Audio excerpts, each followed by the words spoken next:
आज हम यहाँ चौपाल के लिए इकट्ठे हुए हैं। कमलनाथ जी के कुछ करीबियों से अकूत संपत्ति बरामद हुई है। वह नगद राशि के रूप में भी है, भवनों के रूप में भी है और आलीशान गाड़ियों के रूप में भी है। यह राशि उस वक्त पकड़ी हुई है जब देश में चुनावी प्रक्रिया शुरू हो गई है और पूरी सरकारी मशीनरी और जो राजनेता हैं वो चुनाव में लगे हुए हैं। जिन लोगों के पास से इतनी बड़ी मात्रा में नकदी बरामद हुई है, उससे यह संदेश जनता में गया है कि यह धन चुनाव में गलत तरीके से उपयोग के लिए इकट्ठा किया जा रहा था। तो आज हमारे साथ में अनेक वर्गों से लोग आए हुए हैं। इनसे इनकी राय जानना चाहेंगे कि इस चुनावी बेला में इस धन की बरामदगी से क्या असर मतदाता पर पड़ेगा या चुनाव पर पड़ेगा।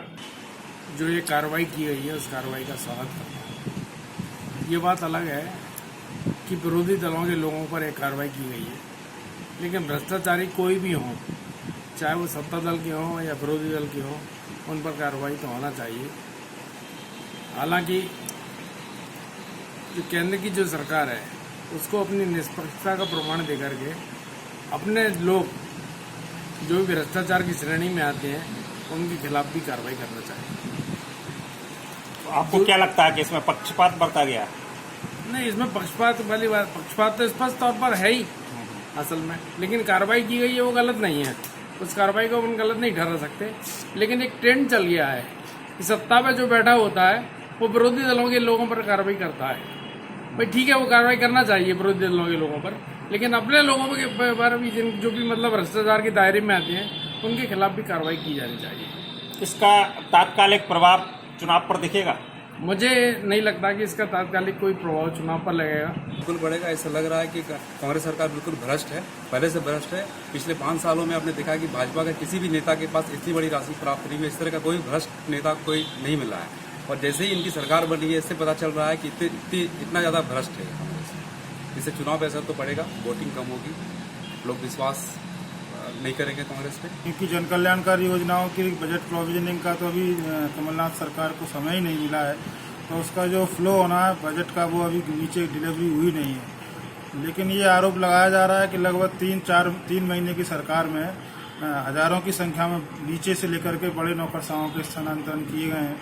एक मीडिया रिपोर्ट के अनुसार कक्कड़ के निवास से 25 IAS अफसरों की वो लिस्ट भी मिली है, जिसमें उनके नाम के आगे उनकी राशि का हवाला है पदस्थापना के विरुद्ध में।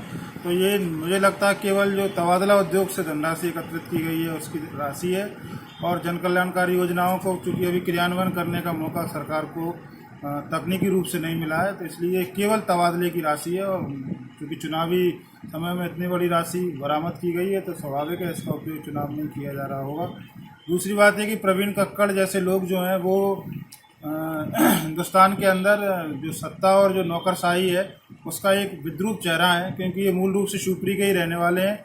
एक मामूली पुलिस के सब इंस्पेक्टर से भर्ती होने वाला व्यक्ति कैसे 15, 20, 25 साल की नौकरी के अंदर इतना बड़ा बिजनेस का एम्पायर खड़ा कर लेता है, देश के कृषि मंत्री, देश के एक बड़े राज्य के मुख्यमंत्री का नज़दीकी बनता है, एक विपक्ष के बड़े नेता का बिजनेस पार्टनर बनता है। ये भी देखने वाली बात है, क्योंकि एक पुलिस सब इंस्पेक्टर की नौकरी में कोई एक नंबर में या नियम कायदे के अनुसार नौकरी करके इतनी बड़ा साम्राज्य धन का खड़ा नहीं कर सकता। तो प्रवीण कक्कड़ एक केस स्टडी है, इसका भी खुलासा होना चाहिए कि इनका किन किन लोगों से संबंध है, चाहे सत्ता से जुड़े हों चाहे विपक्ष से जुड़े हुए हों। इतनी बड़ी राशि चुनाव की पीरियड में मिली है, निश्चित ये जनता का पैसा है और इस पर चुनाव का बहुत बड़ा असर पड़ेगा। और हो सकता है कि चुनाव में ही खर्च होने के लिए एकत्रित की हो, पैसा आया हो, और ये अच्छा संदेश नहीं है कांग्रेस के लिए। और जनता तो काफी नाराज है कि जनता से ही लूटा हुआ ये सारा धन है और जनता का योजनाओं से इकट्ठा किया हुआ ये सारा पैसा है। इतना पैसा कहाँ से आया? इससे चुनाव पर बहुत बड़ा असर पड़ेगा। तो क्या कांग्रेस को इससे नुकसान होगा? कांग्रेस से उसमें काफी नुकसान होगा और बीजेपी को लाभ होगा।